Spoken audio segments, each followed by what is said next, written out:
humal harfuka halwafi wala fi'lun mudhari'un yali lam kayasa wa madiyal af'ali bitamyiz wasim min nuni fi'lal amri in amru kuli wal amru in lam yakul in nuni ma'al fi'li huwa ismunna usawaya wal ismu minhu mu'rabun wa mabani isyabahin minal hurufi mudhari. Ini jamin kan. Musnad ilaih itu apakah? Subjek, pelaku. Pelaku itu pasti fa'il. Fa'il pelaku. Saya makan. Saya adalah isim. Pelaku, subjek itu adalah isim. Apa tanda isimnya? Musnad ilaih. Khobar mubtada juga isim. Kenapa? Karena dia musnad ilaih. Ulang. Darabtu. Apa artinya darabtu? Ucapkan dulu. Darabtu. Darabtu. Ucapkan dulu. Apa artinya? Saya memukul. Mana di situ yang diartikan dengan makna saya? Tu. Ini kalau kita review tuh ini nggak ada tanda isimnya di situ kan? Cuma ta sendiri. Tu. Tu yang ada pada darabtu. Artinya nih, tanda isimnya kan dicari nggak jar, nggak ada tanwin pada tu, nggak ada harfu hijaab pada tu, nggak ada alif lam pada tu. Apa tanda isim daripada tu? Karena dia subjek, karena dia pelaku, maka tanda isimnya musnad ilaih. Itulah musnad ilaih. Kalau kita belajar balaghah kan ada musnad ilaih. Musnad ilaih itu di balaghah itu fa'il khobar mubtada. Mubtada ya Kak. Bukan. Fa'il dan mubtada, maaf. Fa'il dan mubtada. Contohnya. Fa'il dan mubtada. Fa'il dan mubtada itu pelaku. Muhammadun jalisun. Kita tengok pada kalimat ini. Siapa dulu? Kita tengok dari fi'il jari. Ana isim atau tidak? Isim atau tidak? Tapi tidak ada. Ana qaimun. Ana itu isim.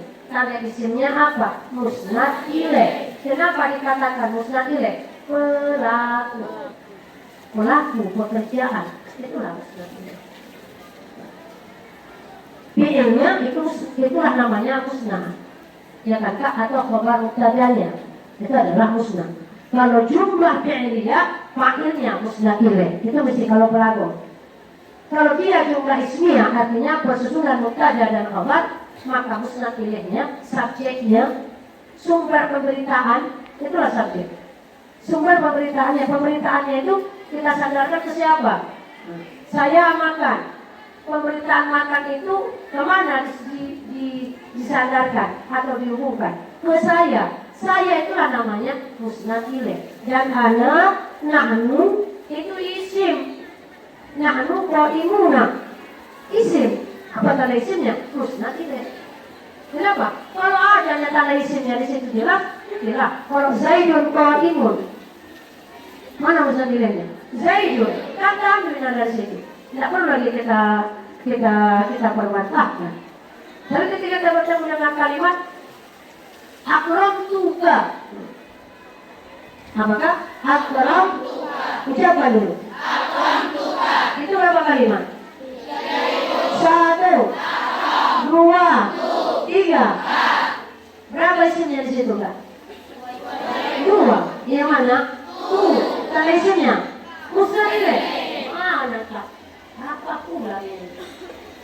Mana isimnya di situ? Apa tanda isimnya Kak? Musnad. Yang kedua tanda isimnya mana? Yang isim adalah Kak. Apa tanda isimnya? Disandarkan kepada akram. Ngerti ya Kak?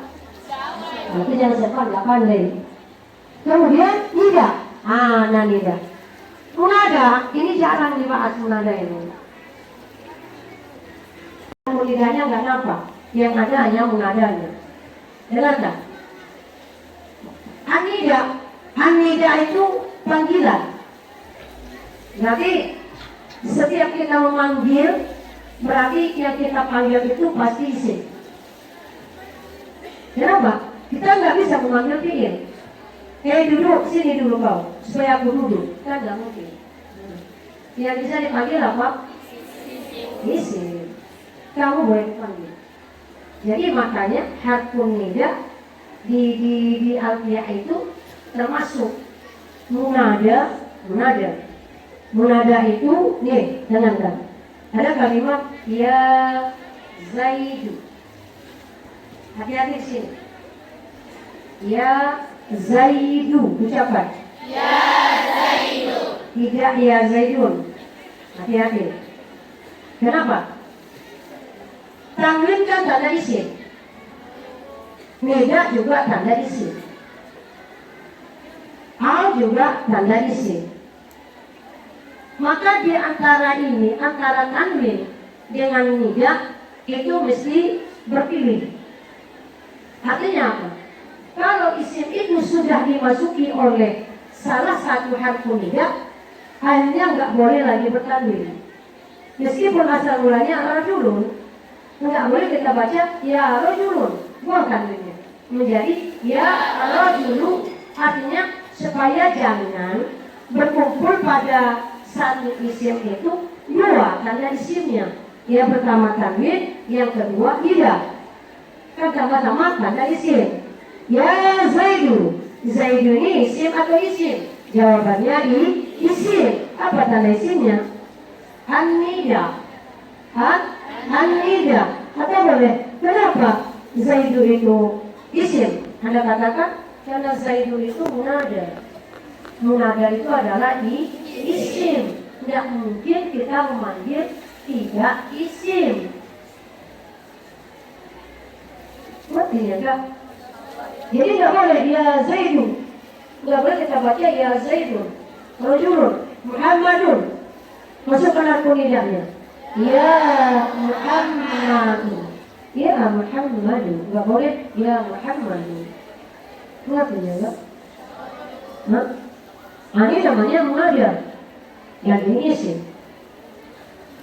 Apa tanda isimnya di sini? Apa tanda isimnya? An-nida atau munada. Munada ini yang dikatakan bil jarri wa tanwini wan nida wa al wa musnadin. Jadi di alfiyah ini tanda isim itu 5. Bil jarri berapa ini? Apa yang dikatakan bil jarri? Ini sini nanti akan ada. Apa yang dikatakan bil jarri? Coba dibaca. Ayo. Baca bahasa isim. Zakarul. Musannif ini fa'il terus rahimahullahu. Terus baca saya fi hadzal baiti terus alamatil ismi. Artinya musannif sudah menerangkan semoga Allah merahmati, semoga Allah Ta'ala merahmatinya, kita juga bihazal bait. Tapi kan dalam ini bait yang di atas apa yang diterangkannya? Ada matil ismi, mengenai tanda isim. Palindah maka di antaranya, maka sebagiannya apa? Alamat isim. Kan alamat hanya maka dia dibuat muannas. Palindah, ayo.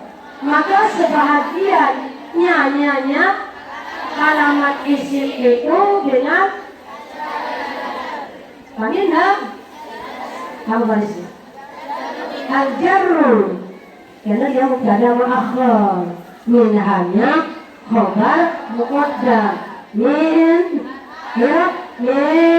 harfu jarrin. Ha ismun dhamirun barizun muttasilun semuanya mabniun ala sukun fi mahalli jarrin bimin syibhun jumlah jar wal majrur muta'alliqun bimaghdhu'in takdiru kainun au istaqarra fi mahalli raf'in khabar al-jarru mubtada mu'akhkhar marfu'un wa alamatu raf'ihi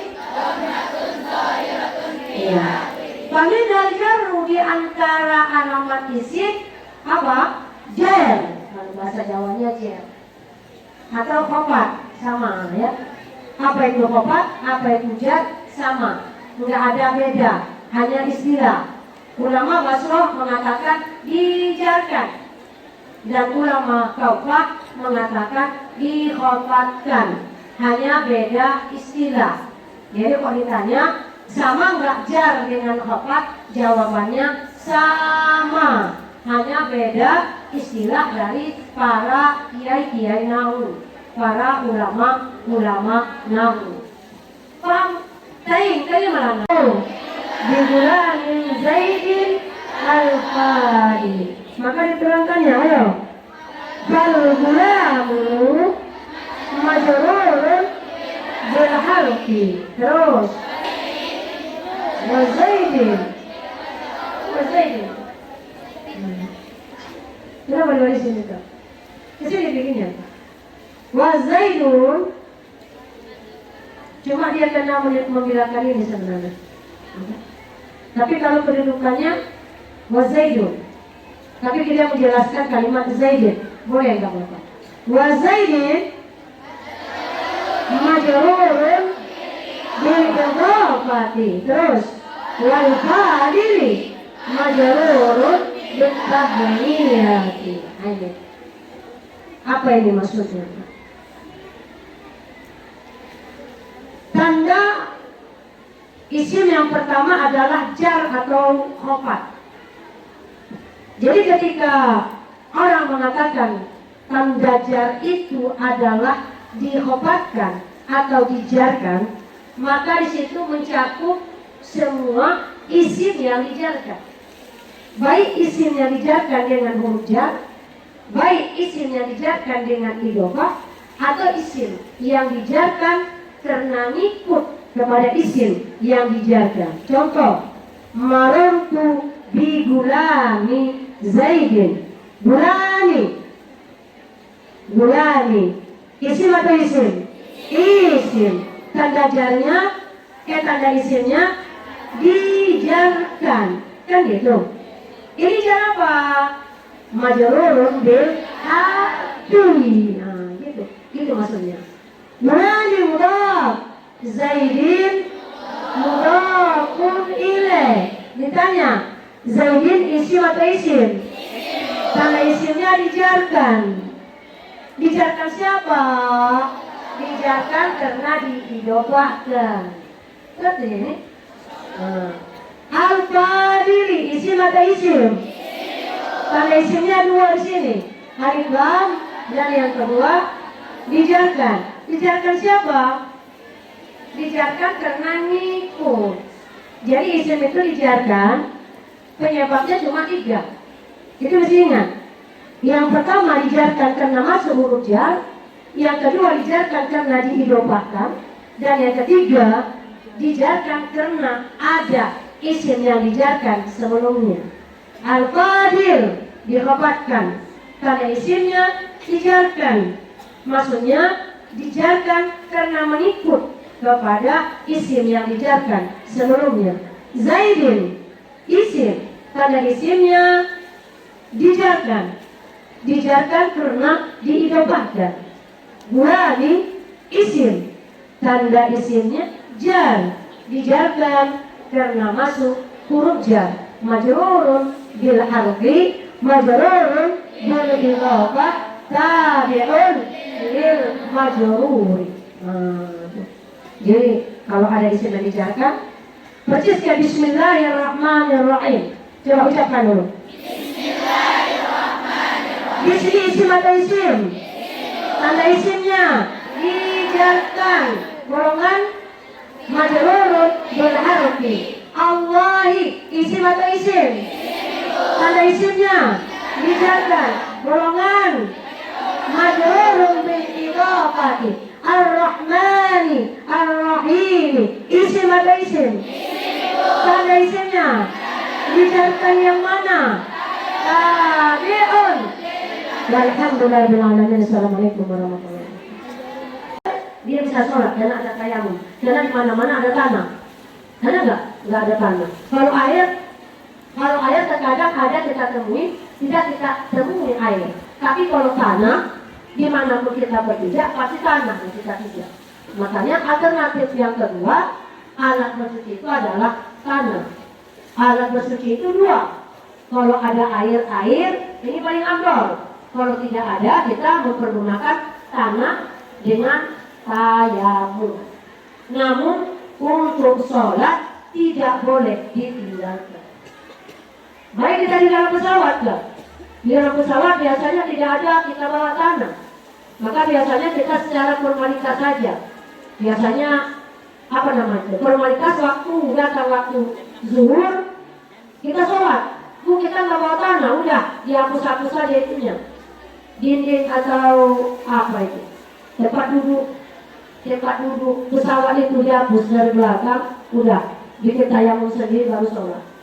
Karena dia sholat yang melaksanakan toharohnya tidak ada, alat toharohnya tidak ada, luput alat toharohnya, itu artinya. Bagaimana dikatakan luput alat toharoh? Kita tidak menemukan air dan kita tidak menemukan tanah karena kita dalam kondisi pesawat. Ada yang air di pesawat, kalau kita pergunakan nanti karam.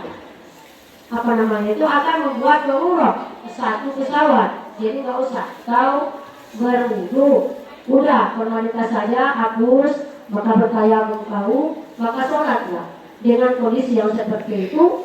Namun karena kau sholat dalam kondisi tidak ada alat bersuci dua-duanya, nanti setelah sampai di luar, tidak lagi di dalam pesawat, ganti sholat yang tadi yang kau lakukan di dalam pesawat ataupun yang lainnya. Karena kondisimu sholat tidak ada alat toharoh yang dua. Karena alat toharoh cuma dua. Kalau nggak tanah, air. Kalau nggak air, tanah. Ada kondisi kita tidak bertemu dengan yang dua. Datang asar kita sholat, datang zuhur kita sholat, datang maghrib kita sholat, atau karena kita musafir, kita jamak, dan nanti setelah sampai di tempat tujuan kita, maka kita ganti kembali sholat yang tidak kita lakukan dengan melaksanakan wudu dengan toharoh yang ngerti loh. Itu aja kak, apanya? Itu aja alatnya, itu aja pemahaman kita cuma itu. Kita berwudu pakai alat toharoh yang salah satu yang dua atau tidak? Kalau kita memakainya berarti tidak diganti lagi. Tapi kalau kita tidak memakainya alat toharoh salah satu yang dua, maka berarti kita mesti mengganti, dikodok kembali sholat kita.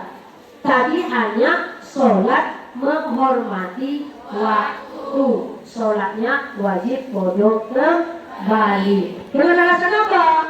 Maka bilangin, Bu, alat bersuci itu hanya dua, kodok tanah, wudu. Kita tidak menemukan tadi yang dua. Berarti tadi kita hanya sholat menghormati waktu. Dan nanti pas nyampe di terminal masih lama di situ, biaya untuk sholat, ganti sholatnya, hati dikodok sholatnya. Ngerti ini enggak kak? Ini tidur aja gimana mengerti kak? Kalau sudah masuk laut, berarti dia diet. Laut, lah bisa. Contohnya, ya bisu, berarti kasru, ya bisu atau yang kasru? Ya bisu kayaknya kalian. Iya, Labisa yalbisu. Kasrin bab yang keberapa? Ayo. Bab yang kedua. Yang kelima ada kasrin. Apa itu? Hasiba yahsibu. Alima karena kok tidur Pak. Yang benar hasiba labisa. Mana Pak ini? Labisa betul mari. Wafa'anilu Dhamirun mustamirun jawazan takdiru asyaksu kembalinya. Wala bisa khub. Apa yang khubbannya? Bagaimana ngatain kalau sopan? Apa yang khubban. Terus baca lagi. Fauqa Zorkul Zabur. Ada zaman ukur di atas.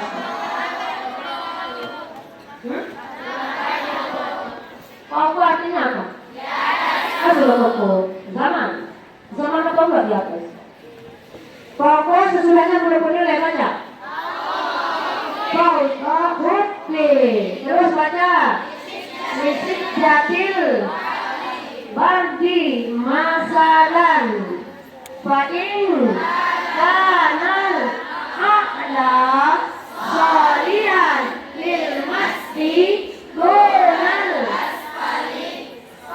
sohal mashu alal a'la'i. Ayo. Walau udah bisa. Main artinya. Dan jikalau seseorang itu kan fa'ilnya seseorang, jika seseorang itu nggak bisa memakai khubban akan sepatunya, lanjut fauqa khubbin, di atas sepatu lagi. Artinya apa ini? Sepatunya berlapis. Lapis dua. Sepatu di atas sepatu. Berarti sepatunya dilapis dua. Sepatu bot itu dilapis dua. Bayangkan membawanya. Tapi ada spesial kan yang ringan. Insya Allah kalau ibu pergi umrah, kita pergi umrah, kita beli nanti ya, biar paham. Biar paham sepatu yang sering diusap ketika kondisi dingin. Insya Allah kita beli. Amin. Amin. Amin. Saya berangkat sama-sama ya. Kalau orang yang angkat 20, saya nanti itu. Kalau saya nggak bayar. Kalau saya yang bayar. Kalau 10 gratis 1. Iya kan Pak? Ayo, bilang sama orang tua. Dia pilih sama ibu. 1 masa nggak ada. Nanti kita daftarkan. 1. Nanti ibu nanti apanya? Kalau kami. Kalau saya 20 nanti kami dulu sama ibu aja. 20 orang. Hanya kalian aja. Walau. Ucapkan ini. Baca sampai apa? Sampai ini. Ayo mas apa? Walau nggak bisa bukan fauqa khubbi, berpanggil ya karena tidak ada alifnya. Terus isit dapil arti masalah kain kana a'la shalihan bil masjid dunal asfali sohal masku alal a'la. Sohal bil madi, maksudnya pakainya. Dan seandainya nggak bisa, seseorang itu memakai akan sepatunya di atas sepatu, artinya sepatunya dibuat 2 lapis. Terus kenapa? Lisit datil mandi masalah karena kesanatan dingin umpamanya karena kedinginan sekali. Berarti dibuatnya lapis, 2 lapis. Gimana cara mengusapnya? Ayo baca selanjutnya. Fa'inkan al-a'la, atau karena dingin atau karena sobek. Yang di bawah sobek atau yang di bawah sudah jelek. Kemudian kebetulan dingin, maka dibuat lapisnya yang baru di atas. Gimana cara mengusapnya? Ayo. kalau kita punya 2 lapis. Fa'inka dan a'la, artikan. Maka jika kondisi sepatu paling atas atau sepatu yang di luar, kan di luar ada di dalam. Maka jika kondisi sepatu yang paling atas solihan, lebih layak, lebih bagus, lebih patut, lebih layak yang masih untuk disapu. Kondisi yang di bawah karena sudah jelek, tidak layak lagi, tapi yang layak lapis yang di atasnya. Lanjut, sudah menghapusnya, baik. Maka jika kondisi sepatu yang paling atas lebih layak untuk disapu atau diusap, dunal asfali, tidak sepatu yang di bawah. Artinya sepatu yang di bawah itu sudah lama, sudah agak buruk, sudah agak apa itu? Buruk apa bahasa Indonesia ini? Jelek. Nggak jelek. Terus baru kamu gimana? Baca ini kuncinya. Sohal masuk alal a'la. Sah seseorang itu menyapu yang paling atas. Sah menyapu yang paling atas dan yang paling luar. Jadi kalau kita punya musahnya 2, kebetulan dingin, cukup kita menyapu yang di atas saja, itu maksudnya. Kita nggak perlu nyapu dua-duanya. Karena kita 2 lapis ibu, apakah disapu dua-duanya? Kan mungkin ada pertanyaan. Maka dijawabnya, sohal mas'hul, menyapu yang di atas ataupun yang paling luar sah. Ngerti nggak? Terus wa inkanal asfalu, dan jika kondisi musah yang paling bawah solihat, lebih layak, lebih bagus, lebih cantik, lebih bagus, dan masih lebih bagus untuk disapu. Terus dunal a'la, tidak yang paling atas tapi yang paling bawah. Famasal asfalu sohha. Tapi kalau dia 2 lapis, tapi yang paling bagusnya paling bawah. Kenapa dibuat kau paling bawah? Kau yang cepat habis. Yang kedua yang paling jeleknya di atas. Berarti yang paling bagus, yang layak untuk diusap adalah sepatu yang paling dalam. Maka kau buka dulu. Kan yang pertama yang paling atas kan paling jelek sepatunya kan Kak. Nah jadi kalau kita mau mengusap sepatu, buka dulu yang paling atas baru diusap sepatu yang pertama di dalam. Maka sah juga. Terserah kau. Kata hukum ini terserah kau. Mana enaknya? Ngertinya? Walhamdulillah. Assalamualaikum warahmatullahi wabarakatuh.